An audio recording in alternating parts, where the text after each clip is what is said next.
ओम ब्रीं बृहस्पतये नमः। प्रथम गिरा गणपति सुमिरी, गौरीपति अभिराम, पवन तनय रघुवंश मणि, मनमोहन घनश्याम। गुरु बृहस्पति की कथा, जन जन बन दातार, राम लग्न भाषा रचियो, जनमन गण सुखसार। बृहस्पतिवार के व्रत की महिमा। बृहस्पतिवार व्रत करने से मनुष्य की सब मनोकामना पूर्ण होती है। इसके व्रत करने से देव गुरु महाराज बृहस्पति प्रसन्न होकर व्रतकर्ता को विद्या, बुद्धि, धन, धान्य और पुत्र पौत्र आदि से संपन्न कर उसके सब मनोरथों को पूर्ण करते हैं। इसमें कुछ संदेह नहीं है। गुरु बृहस्पति देवताओं के भी देवता और महान शक्तिशाली हैं। जो लोग बृहस्पतिवार का व्रत करते हैं उनका परिवार सर्वदा सुखी रहता है और उनके घर में सर्वदा शांति बनी रहती है।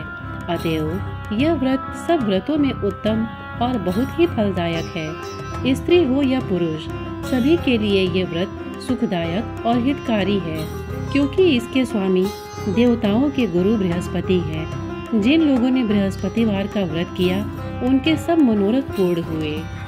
आइए जानते हैं बृहस्पतिवार व्रत की विधि। जो स्त्री पुरुष बृहस्पतिवार का व्रत करे उन्हें बृहस्पतिवार के दिन सिर नहीं धोना चाहिए, अर्थात सिर में मिट्टी तथा साबुन आदि का न लगाना और न सिर मलना चाहिए। बृहस्पतिवार के व्रती को दिन में एक ही समय का आहार करना योग्य है। व्रत करने वाले को विष्णु भगवान की पूजा करनी चाहिए तथा जहाँ कहीं भी बृहस्पति जी की मूर्ति स्थापित हो वहाँ जाकर उनकी मूर्ति का पूजन करे, और जहाँ न हो वहाँ इनके नियमानुसार तो सर्वत्र पूजा करने योग्य है। इनके व्रती को भोजन हेतु चने की दाल, चने का हलवा आदि इस प्रकार पीला आहार ग्रहण करना चाहिए। व्रती को चाहिए कि उस दिन नमक का सर्वथा ही परित्याग करे। वह पीले वस्त्र पहने, पीत पुष्प ग्रहण करे, पीला फल लेवे और इस प्रकार पीला चंदन, पीला वस्त्र और पीले फूल से ही उनकी पूजा करे। हाथ में चने की दाल, गुड़ और पीला फूल लेकर बड़े प्रेम से बृहस्पति की इस कथा को पीले वस्त्र में चने की दाल, बतासा और धातुओं में सोना अथवा पीतल लेकर बृहस्पति भगवान को अर्पण कर पूजा करे। उसके पश्चात कथा सुने। यही बृहस्पति भगवान की पूजा की विधि कही गई है। बृहस्पति भगवान की प्रसन्नता के लिए बृहस्पतिवार के दिन व्रत करके श्री विष्णु भगवान की पूजा करें, और यदि ऐसा अवसर उपलब्ध न हो तो केले के वृक्ष में जल डाले। बृहस्पति जी की कथा सुनने और पूजन करने में व्रत करने वाले को मन, वचन और कर्म से सर्वथा ही शुद्ध रहना चाहिए, और जब तक कथा सुने वहाँ से उठे नहीं और न बोले, अर्थात मौन भाव से सुने। इस प्रकार बृहस्पति जी से उनमें विश्वास और हित कामना की भावना रखे। बृहस्पति देव की प्रसन्नता के लिए व्रती हो अथवा कोई भी दुखी या सुखी मनुष्य पोखराज की अंगूठी धारण करे, इससे बृहस्पति जी उस पर प्रसन्न होते हैं। बृहस्पति जी के लिए पीला ही नैवेद्य अर्पण करना चाहिए। बृहस्पति व्रत रखकर स्नान आदि से निवृत्त हो इस कथा को सुने तथा सब पीली वस्तुओं से मूर्ति के न होने पर केले की पूजा करे। इस प्रकार बृहस्पति जी को पीला पेड़ा, गुड़, चने की दाल, पीला वस्त्र तथा पीला नैवेद्य अर्पण कर अपनी भलाई के लिए बृहस्पति का दर्शन कर उनसे प्रार्थना करे। लोगों में वही पीला प्रसाद वितरण करे। इसमें श्रद्धा भक्ति सहित जिसकी जितनी शक्ति हो उसके समान ही पूजन करे, तो इससे बृहस्पति भगवान प्रसन्न होते हैं। बृहस्पतिवार व्रत कथा की पहली कहानी। पूर्व काल में एक बड़ा प्रतापी राजा राज्य करता था, जो बड़ा ही दानी और ब्राह्मण, गुरु, देवता तथा पितरों की पूजा करने वाला था। उसकी साधुता, धार्मिकता समस्त देश में प्रसिद्ध हो गई थी। उसके द्वार से कोई याचक निराश होकर नहीं जाता था और वह नित्य देव मंदिरों में दर्शन करने जाता। प्रत्येक गुरुवार को वह बृहस्पति भगवान का व्रत रखकर पीले वस्त्र, पीले फल फूल और नैवेद्य आदि से उनकी पूजा करता हुआ दीन दुखियों की सहायता में सर्वदा तल्लीन रहा करता था। परंतु वह जितना ही धार्मिक था, उसकी रानी उतनी ही अधार्मिक और बुद्धिहीना थी। उसे अपने राजा की यह बातें और धार्मिक दान पुण्य करना अच्छा नहीं लगता था। वह दिन रात अपने ऐश आराम में लगी रहती और मनमाने सब कार्य किया करती थी। दान पुण्य और देव दर्शन तथा दीन दुखियों की सहायता में उसका मन कदापि न लगता तथा वह बड़ी ही कृपण थी। वह धर्म कार्य से राजा को मना करती और कहती कि आप यह सब क्यों करते हैं, किंतु वह धार्मिक राजा नियम पूर्वक अपने सब कार्य किया करता था। इसका यह नतीजा था कि राजा की धर्मशीलता से उस रानी का भी कोई अनिष्ट नहीं होता था और सारी प्रजा सुख से अपने अपने घरों में निवास करती थी। एक दिन राजा जब वन में शिकार को चला गया और रानी अपने दासियों सहित घर पर निवास करती थी, तब संयोगवश उसी दिन वहाँ एक साधु का वेश धारण किए हुए बृहस्पति जी राजा के द्वार पर भिक्षा मांगने को आ पहुँचे। उन्होंने राजद्वार पर आकर राजा की जय मनाई और भिक्षा की याचना की। राजा तो घर पर था नहीं। रानी ने कहा, हे साधु, जाइए, इस समय राजा यहाँ नहीं है जो भिक्षा और दान देते हैं, बिना उनके कौन देगा। साधु महाराज ने कहा, रानी जी, आप तो विद्यमान ही हैं, मुझ भिक्षु को कुछ भिक्षा देने में आप भी समर्थ हैं। रानी ने कहा, महाराज, मैं इस तरह के झंझटों में नहीं पड़ना चाहती। इस दान पुण्य से तो मैं बहुत घबरा गई हूँ। व्यर्थ एक पवारा खड़ा रहता है, फिर मुझे गृह के कामों से ही अवकाश नहीं मिलता। यह सब काम राजा साहब ही करते हैं, उन्हीं के लिए योग्य है। परंतु मैं समझती हूँ कि इस धनी रहने से तो निर्धन रहना ही अच्छा है, क्योंकि यह सब बहुत सा बखेड़ा तो नहीं करना होगा। क्या आप कोई ऐसा उपाय जानते हैं जिससे यह धन न रहे और मुझे शांति और चैन मिले? यदि आप जानते हो तो बतलावे। बृहस्पति भगवान ही तो वहाँ साधु बनकर आए थे। उन्होंने कहा, यह तुम क्या कह रही हो? भला संसार में ऐसा भी कोई होगा जिसे संतति और धन न प्यारा हो? भला इससे भी कोई दुखी होता है? हे देवी, इन दो बातों की तो सभी को चाह रहती है, चाहे कोई धर्मात्मा हो या अधर्मी, सभी धन की इच्छा करते हैं। इस धन की महिमा को तो मैं क्या कहूँ। ऋषि, धर्मात्मा और अधार्मिक सभी को धन की सब प्रकार से आवश्यकता पड़ती है। यदि तुमको भगवान ने धन अधिक दिया है तो उसका सदुपयोग करो। महात्मा कबीर ने कहा है, भूखे को भोजन, नंगे को चीर और प्यासे को नीर, इतना बांटे सत्य कबीर। तुम्हारे पास धन है तो भूखे मनुष्यों को भोजन कराओ, पौसरे बैठाओ, जिनके वस्त्र न हो उन्हें वस्त्र दो। इस प्रकार अन्न, वस्त्र और जल का दान करो। धर्मशाला बनवाओ, ताल, तलैया, कुआं और बाग बगीचे बनवाओ। आम, आंवला आदि के वृक्षों को लगवाओ और यज्ञ करो। साधु ब्राह्मणों को भोजन खिलाओ। जिनके पास धन नहीं हो उनकी सहायता करो। उनकी कुंवारी कन्याओं का विवाह कराओ। इस प्रकार कितने ही यहाँ दया आदि धर्म के कार्य हैं जिन्हें तुम कर सकती हो। यह क्या कहना है कि सब धन नष्ट हो जावे और मैं चैन की सांस लूं। मैं तो सर्वप्रथम आपको यही कहूँगा कि आप इस प्रकार के कर्मों से अपने कुल और नाम को उज्जवल कर लो। इस मनुष्य जन्म को सार्थक कर लो। मनुष्य के अच्छे कर्म ही उसके लोक परलोक में सहायक होते हैं और अंत में जब शरीर त्याग करता है तब स्वर्ग हो जाता है। वहाँ उसे नाना प्रकार के सुखों की प्राप्ति होती है। परंतु साधु महात्मा की इस बात का उस रानी पर कोई प्रभाव न पड़ा। उसने कहा, नहीं महाराज, मुझे इतना धन नहीं चाहिए जिसे मैं इतना यत्न करके उठाऊं और रखूं तथा उसे फिर दान दे डालूं, अथवा आपने जो कहा इतना पाखंड करो। मुझे तो यूं ही समय नहीं मिलता और सारा समय इसी में नष्ट हो जाता है। महात्मा ने फिर कहा, हे देवी, बड़े दुख की बात है जो तुम अपना ऐसा विचार प्रकट करती हो। अच्छा, यदि तुम्हारी यही इच्छा है तो सुनो। अब मैं तुम्हें जैसी युक्ति बतलाता हूँ वैसा ही करो, इससे तुम्हारी यह इच्छा पूर्ण हो जाएगी। बृहस्पतिवार के दिन तुम अपने सब घर को लिपवा दिया करो। स्नान करने के पहले अपने सिर के बालों को अच्छी तरह धोकर तब स्नान किया करो। तुम्हारा राजा बृहस्पतिवार के दिन बाल बनवाया करे और भोजन में मांस मदिरा का सेवन किया करे तथा धोबी को बुलाकर वस्त्रों को धुलने के लिए दिया करो। 7 बृहस्पतिवार को यदि तुम ऐसा कर सकोगी तो तुम्हारा यह धन नष्ट हो जाएगा, इसमें कुछ संशय नहीं है। यह कहकर वह महात्मा तो चले गए और रानी ने उस बात को अपने मन में रख लिया। उसने बृहस्पतिवार के दिन वैसा ही किया। फिर तो बृहस्पति देव उस पर कुपित हो गए और 3 बृहस्पतिवार पूरा होते होते उसका राजपाट आदि सब नष्ट हो गया। यहाँ तक कि रानी के घर में खाने तक का ठिकाना न रह गया।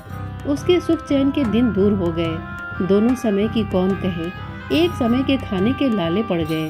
तब राजा ने व्याकुल होकर रानी से कहा कि हे रानी जी, आप तो यहाँ रहिए, परंतु अब मुझसे यहाँ नहीं रहा जाएगा, क्योंकि यहाँ तो मुझको सब लोग जानते हैं, जिससे कोई उपाय से या कोई काम धंधा करके भी अपनी जीविका नहीं चला सकता। इसलिए किसी दूसरे देश में जाऊंगा, जहाँ मैं खाने पीने का कोई धंधा नौकरी करके अपने दिन व्यतीत करूंगा। कहा भी है, देश चोरी परदेश भिक्षा।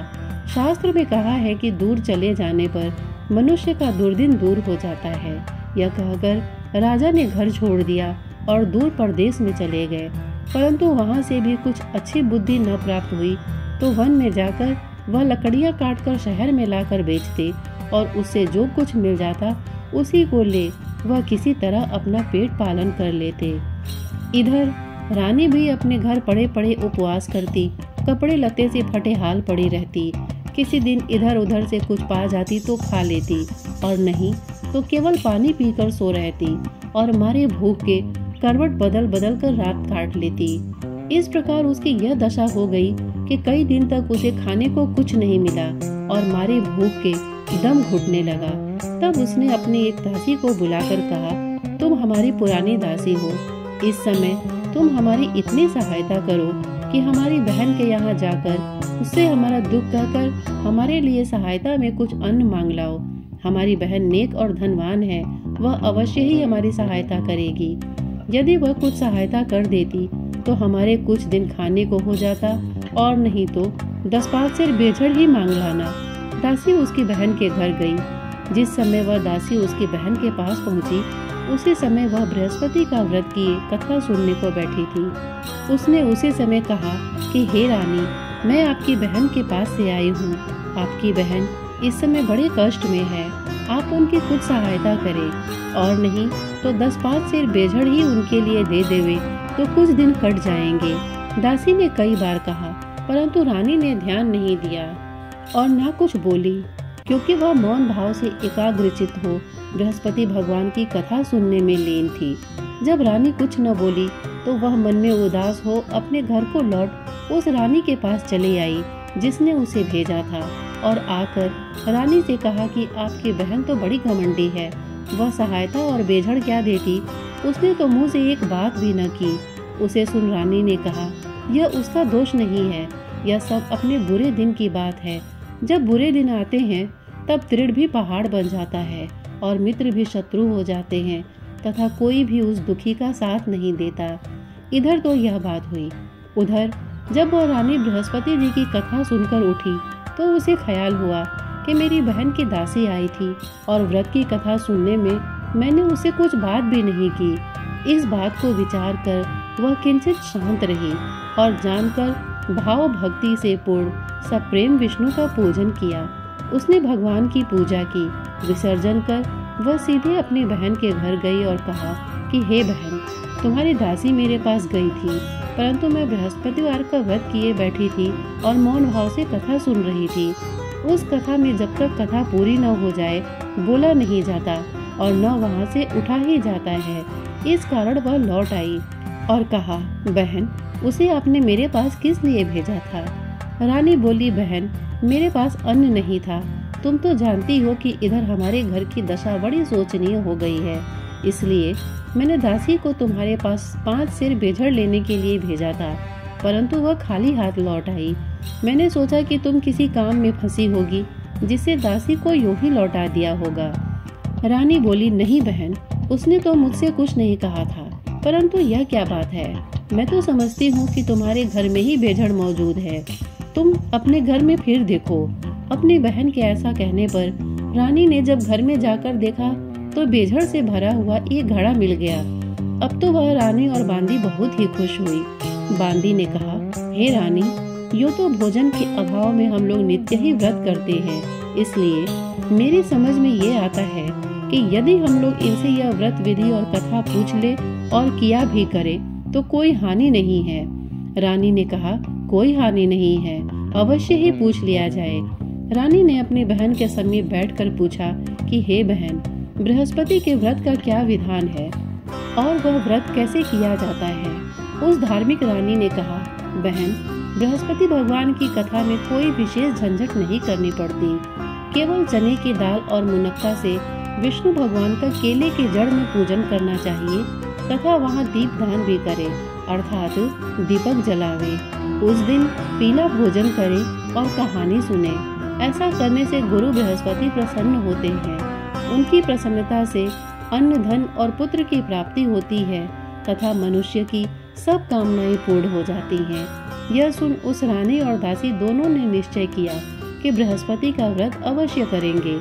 जब 7 दिन के बाद बृहस्पति का दिन आया तो उन दोनों ने व्रत किया। तब चना और गुड़ कहाँ मिले, इसके लिए उन्होंने घुड़साल में प्रवेश किया और वहां से जाकर चना और गुड़ बीन कर ले आई और उस चने की दाल बीन कर गुड़ सहित जाकर केले की जड़ में विष्णु भगवान की पूजा की। इस प्रकार उन्होंने व्रत कर लिया, परंतु पीला भोजन कहाँ से प्राप्त हो। बेचारी रानी और दासी दोनों ही बड़ी दुखित हुई। परंतु व्रत के प्रभाव से भगवान बृहस्पति तो बड़े ही प्रसन्न थे, इसलिए थालों में पीला भोजन लिए भगवान स्वयं उपस्थित हुए और दासी को देकर बोले, यह तुम्हें और तुम्हारी रानी दोनों के लिए है, अब इसी को भोजन करना। दासी प्रसन्न हो वह भोजन रानी के पास ले गई और सब बातें कहकर भोजन दिया। बांदी और रानी दोनों ने बड़ी प्रसन्नता से भोजन किया। फिर तो वह हर बृहस्पतिवार को व्रत रखती और देवगुरु बृहस्पति के लिए भगवान विष्णु की पूजा करती। इस पूजा से वह फिर रानी हो गई। उसके घर में ज्यों के त्यों सारी संपदा भर गई और दासी भी बड़ी धनवान हो गई। परंतु ब्रह्मा के लेख और कर्म की रेखा को मिटाना बड़ा कठिन होता है। रानी फिर आलसी हो गई। तब दासी ने कहा, देखो रानी, तुम पहले भी इसी प्रकार आलस्य करती थी, जिससे सब कुछ नष्ट हो गया। बहुत परिश्रम के बाद तुम्हारे ये सुदिन लौटे हैं। अब फिर वही आलस्य न करो। दीन जनों को दान देकर सब पुण्य कर्म करो। भूखों को भोजन और प्यासों को पानी दो। पौसरे बिठाओ। ब्राह्मणों को दान, मान, सम्मान और भोजन दो। रानी ने फिर खूब सुकर्म किया और उसका यश फैल गया। वह अपने पति राजा के लिए चिंता में पड़ी कि राजा कैसे होंगे। उसने गुरु बृहस्पति से राजा के मिलने की प्रार्थना की। भगवान ने रात्रि में राजा को स्वप्न दिया। राजा प्रातः काल होते ही अपने देश को चला। मार्ग में उसकी बृहस्पति से भेंट हो गई। उन्होंने राजा से अपना व्रत करने को कहा। व्रत में चने की दाल, गुड़ और केले के वृक्ष में भगवान विष्णु की पूजा करने को कहा। राजा ने कहा, मैं तो लकड़हारे का काम करता हूँ, इतना पैसा कहाँ पाऊंगा जो यह सब विधि विधान से करूँगा। साधु के वेश में आए बृहस्पति ने कहा, अगले बृहस्पतिवार को व्रत करके तुम देखो तो सही, तुमको रोज से दुगुना धन मिलेगा। एक और कहानी। पूर्व काल में एक बड़ा ही गरीब ब्राह्मण था। उसको कोई संतान न थी, कारण कि उसकी स्त्री बड़ी मलिन स्वभाव की थी। प्रातः सोकर उठते ही वह सर्वप्रथम भोजन करती, फिर दूसरा कार्य करती। यह देखकर वह ब्राह्मण बड़ा दुखी रहता। कुछ समय बाद उसकी स्त्री को एक कन्या उत्पन्न हुई। वह कन्या एक कन्या रत्न थी। वह कन्या ज्यों-ज्यों बड़ी हुई, उसका स्वभाव निखरता गया। नित्य प्रातः उठते ही नित्य कर्म, स्नान आदि करती और भगवान विष्णु की पूजा के साथ प्रति बृहस्पतिवार को गुरु बृहस्पति का व्रत भी किया करती थी। जब वह विद्यालय में पढ़ने जाती तो अपने हाथ में एक मुट्ठी जौ भर के ले जाती और मार्ग में डाल देती।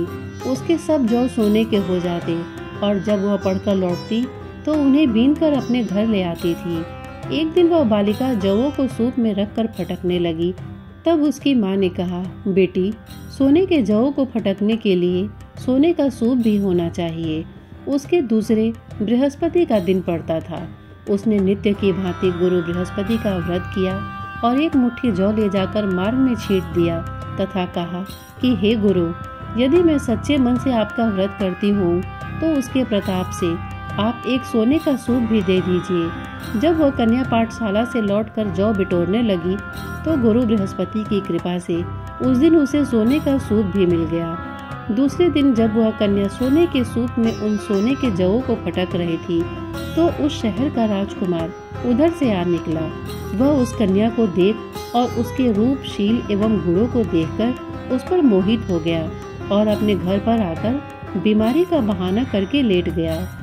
जब यह समाचार उसके पिता को मिला, तब रानी ने आकर उससे उसकी बीमारी का कारण पूछा, तो राजकुमार ने बताया कि मुझे कोई रोग या कष्ट नहीं है, मैं केवल यही चाहता हूँ कि जो राजकन्या सोने के जवों को सोने के सूप में फटक रही थी, उससे मेरा विवाह हो जाए। राजा ने राजकुमार को समझा बुझाकर शांत किया और कहा कि मैं पता लगाकर उसी कन्या से तुम्हारा विवाह कर दूंगा। राजकुमार ने कन्या के घर का पता बतलाया। राजा का मंत्री उस ब्राह्मण के पास गया और सब समाचार कहा। ब्राह्मण ने सविधि अपनी कन्या राजकुमार को दे दी। कन्या के जाते ही ब्राह्मण पूर्ववत दरिद्र हो गया। अन्न वस्त्र से दुखी उसका एक एक दिन मुश्किल से व्यतीत होने लगा। एक दिन वह दुखी पिता अपनी कन्या से भेंट करने को गया। कन्या पिता की दीनता देखकर बोली कि पिताजी, आप मेरी माताजी को यहाँ लिवा लाइए, मैं उनको वह युक्ति बतलाऊंगी जिससे आपकी गरीबी सर्वदा के लिए दूर हो जाएगी। ब्राह्मण घर गया और अपनी पत्नी को कन्या के घर लिवा आया। कन्या ने अपनी माता को समझाते हुए कहा कि माताजी, आप नित्य प्रातः उठकर नित्य क्रिया से निवृत्त होकर स्नान आदि करके भगवान विष्णु की पूजा किया करें, तो आपके घर की सारी दरिद्रता दूर हो जाएगी। परंतु उसने ध्यान नहीं दिया और पहले के भांति उठकर बच्चों का जूठन खा लेती थी। यह सब सुनकर पुत्री को बड़ा दुख हुआ, तो उसने जाकर अपनी माँ को काल कोठरी में बंद कर दिया और प्रातः निकालकर स्नान, पूजा पाठ आदि कराया। इससे उस ब्राह्मणी की बुद्धि ठीक हो गई और वह बृहस्पतिवार का व्रत करने लगी। बृहस्पति भगवान के व्रत से वह ब्राह्मण धनवान और सुखी हो गया तथा मरने पर वे पति पत्नी स्वर्ग के सुख को प्राप्त हुए। उधर वह राजा जो लकड़हारे का कार्य करके अपनी जीविका चलाता था और साधु महात्मा के कथन से जब बृहस्पति का व्रत किया तो उसके लकड़ी के व्यापार में दूना चौगुना लाभ होने लगा। परंतु किसी एक दो बृहस्पतिवार का व्रत उसने नहीं किया तो गुरु बृहस्पति की नाराजगी से उसे बड़ा कष्ट हुआ। उस दिन उस नगर के राजा ने यज्ञ किया जिसमें उसने यह घोषणा कर दी कि कोई मनुष्य अपने घर भोजन न करे, न अग्नि जलावे, सभी मेरे घर आकर भोजन करे। जो इस आज्ञा का पालन नहीं करेगा उसे फांसी पर लटका दिया जाएगा। राजआज्ञा से सभी भोजन करने को गए। यही एक लकड़हारा कुछ देर से पहुंचा, इसलिए राजा उसे अपने साथ घर लिवा गए और जब भोजन करा रहे थे तो रानी की दृष्टि खूंटी पर पड़ी जिस पर नौलखा हार लटका हुआ था, वह न दिखा। रानी ने सोचा कि इसी मनुष्य ने हार चुरा लिया है। फिर उसी समय उसको जेल खाने में डाल दिया गया। जब राजा जेल खाने में गया तो विचार करने लगा कि यह तो न जाने मेरे किस जन्म का दुष्कर्म था जिससे मुझे यह दुख प्राप्त हुआ। उसी समय बृहस्पति जी साधु के वेश में उसके समक्ष आए और कहा कि तुमने बृहस्पति जी का व्रत नहीं किया, इसी से तुमको यह दुख प्राप्त हुआ है। खैर, अब कल ही बृहस्पतिवार है, इसी जेल खाने के फाटक पर तुमको पड़ा हुआ 4 पैसा मिलेगा, उसी से तुम व्रत कर लेना। और उधर राजा को स्वप्न दिया कि हे राजा, तुमने जिस व्यक्ति को जेल खाने में भेजा है वह सर्वथा निर्दोष है और वह राजा है, उसको छोड़ दो। रानी का हार उसी खूंटी पर है, यदि नहीं छोड़ोगे तो तुम्हारा राज्य नष्ट हो जाएगा। राजा ने स्वप्न देखकर सवेरे उठकर देखा तो हार खूंटी पर दिखाई दिया। उसे देखकर राजा ने प्रसन्न होकर लकड़हारे को बुलाकर क्षमा मांगी तथा उसे राजा के योग्य सुंदर वस्त्र आभूषण देकर विदा किया। राजा अपने नगर को चला गया। जब वहां पहुंचा तो क्या देखता है कि अब तो यहाँ सब सुख छाया हुआ है। चलते चलते वह घर पर आए। यहाँ रानी ने राजा के स्वागतार्थ पहले से ही बांदी को द्वार पर भेज दिया था। बांदी बड़े स्वागत से राजा को महल में लिवा ले गई। राजा ने क्रुद्ध होकर रानी से पूछा, यह धन वैभव तुमको किस प्रकार मिल गया? उसने कहा, यह सब गुरु बृहस्पति के व्रत करने की महिमा है। राजा ने कहा, बड़ी अच्छी बात है, अब मैं यह व्रत नियम पूर्वक करूंगा। और यहाँ तक कि सर्वदा राजा के दुपट्टे में चने की दाल बंधी रहती थी और दिन में 3 बार गुरु महाराज की कहानी कहा करता था। एक दिन वह राजा घोड़े पर सवार होकर अपनी बहन के घर उसे देखने चला। मार्ग में उसने देखा कि एक मुर्दे को लेकर कुछ लोग स्मशान को जा रहे हैं। राजा ने कहा, अरे भाइयों, जरा ठहर जाओ और बृहस्पति भगवान की कथा सुन लो। उसे सुन उन सबों को बहुत आश्चर्य हुआ, परंतु राजा ने कह सुनकर सबको रोक लिया और कहानी आरंभ की। जब कहानी आधी पहुंची तो मुर्दा हिलने लगा और कहानी ज्यों ही समाप्त हुई कि वह राम राम कह के उठ खड़ा हुआ। राजा वहां से आगे बढ़ा तो एक किसान जो हल जोत रहा था, राजा ने उसे कहानी सुनानी चाहिए तो उसने कहा, वाह, मैं अपना हल चलाऊं कि तुम्हारी कहानी सुनूं। राजा ज्यों ही आगे बढ़ा कि उसके हल के बैलों में से एक बैल पछाड़ खाकर गिर पड़ा और उसके पेट में भयंकर दर्द होने लगा। उसी समय उसकी माँ उसके जलपान के लिए जो रोटी और पानी लेकर आई तो उसके पेट में दर्द होता पाया और जब पूछा तो बेटे ने सब बात कह सुनाई। बुढ़िया ने दौड़कर उस घोड़सवार राजा को बुलाया और कहा कि मैं आपकी कहानी सुनूंगी, मुझे सुनाओ। राजा बुढ़िया के खेत पर कहानी सुनाने को लौट आया और जो ही कहानी कहने लगा कि उस किसान का बैल उठ खड़ा हुआ तथा किसान के पेट का दर्द भी बंद हो गया। राजा अपने बहन के घर आया। बहन ने उनका बड़ा स्वागत किया। समाचारों के आदान प्रदान तथा परस्पर वार्तालाप करते हुए सुख से सोकर सबने रात्रि व्यतीत की। दूसरे दिन सवेरा होने पर राजा उठा तथा अन्य सभी लोग उठकर अपने अपने काम काज में लगे। तब राजा, जो गुरु बृहस्पति का बड़ा ही भक्त था, उसने अपनी बहन से कहा कि हे बहन, बृहस्पति की कथा किसी ऐसे मनुष्य को सुनाना चाहता हूँ जिसने भोजन न किया हो। बहन ने कहा, भैया, यहाँ बहुत तड़के ही सब लोग भोजन कर लेते हैं, फिर भी मैं तलाश करती हूँ। उसने देखा कि पड़ोस में जो कुम्हार रहता है उसका बेटा बहुत बीमार था, जिससे 3 दिन से उसके घर वालों ने मारे दुख के भोजन नहीं किया था। रानी ने कुम्हार से कहा कि तुम मेरे भाई से गुरु बृहस्पति की कहानी सुन लो, क्योंकि तुम लोगों ने अभी तक भोजन जलपान कुछ भी नहीं किया है। कुम्हार ने कहा, ठीक है। राजा से कहानी सुनने को आया। राजा ने उसके घर जाकर बृहस्पति की कहानी सुनाई। उसके प्रताप से उसके लड़के की सारी बीमारी दूर हो गई और उसे आराम हो गया। लोग राजा से प्रार्थना करने लगे। दूसरे दिन जब राजा अपने घर को चलना चाहा तो उसने बहन से भी चलने को कहा। बहन ने अपनी सास से जो ही आज्ञा मांगी तो उसने कहा, अच्छा तू जा, परंतु अपने बच्चे को न ले जाना, क्योंकि तेरा भाई संतान रहित है। तब बहन ने अपने भाई से कहा कि भैया, मैं तो चलूंगी, परंतु मेरे बच्चे लोग नहीं जा सकेंगे, क्योंकि माता जी की आज्ञा नहीं है। राजा बोला, जब बच्चे ही नहीं जाएंगे तब तुम ही चलकर क्या करोगी। निराश राजा अपने घर को लौट आया और राजा ने अपनी रानी से कहा कि मैं संतानहीन हूँ, जिससे सभी लोग मुझसे परहेज करते हैं।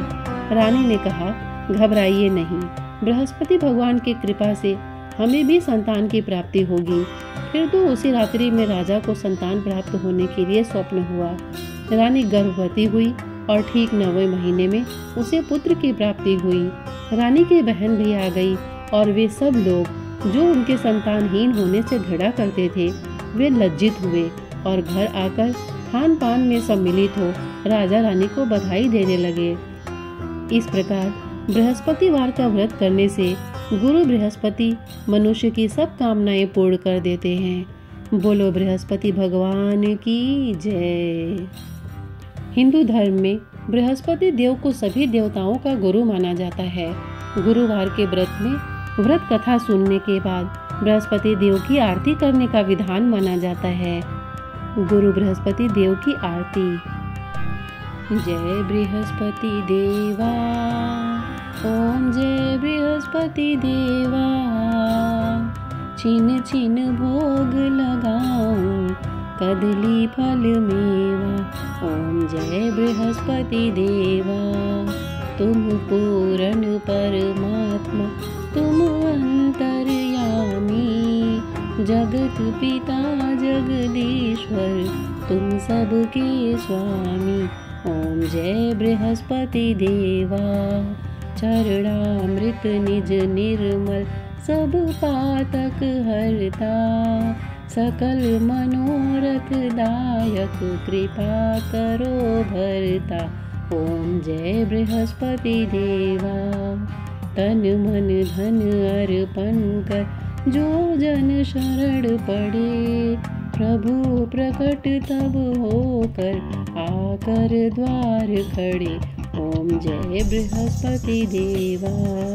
दीन दयाल दयानिधि भक्तन हितकारी, पाप दोष सब हरता भवबंधन हारी। ओम जय बृहस्पति देवा।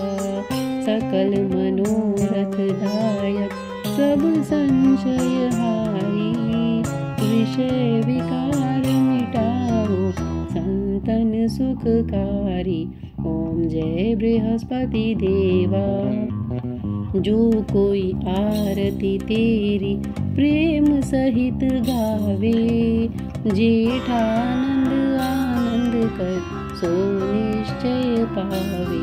ओम जय बृहस्पति देवा। जय बृहस्पति देवा। ओम जय बृहस्पति देवा। छिन छिन भोग लगाओ कदली फल मेवा। ओम जय बृहस्पति देवा। सब बोलो विष्णु भगवान की जय। बोलो बृहस्पति देव भगवान की जय। श्रोतागण, इतने धैर्य से इसे सुनने के लिए आपने अपना बहुमूल्य समय दिया, इसके लिए आपका बहुत बहुत धन्यवाद। नमस्कार।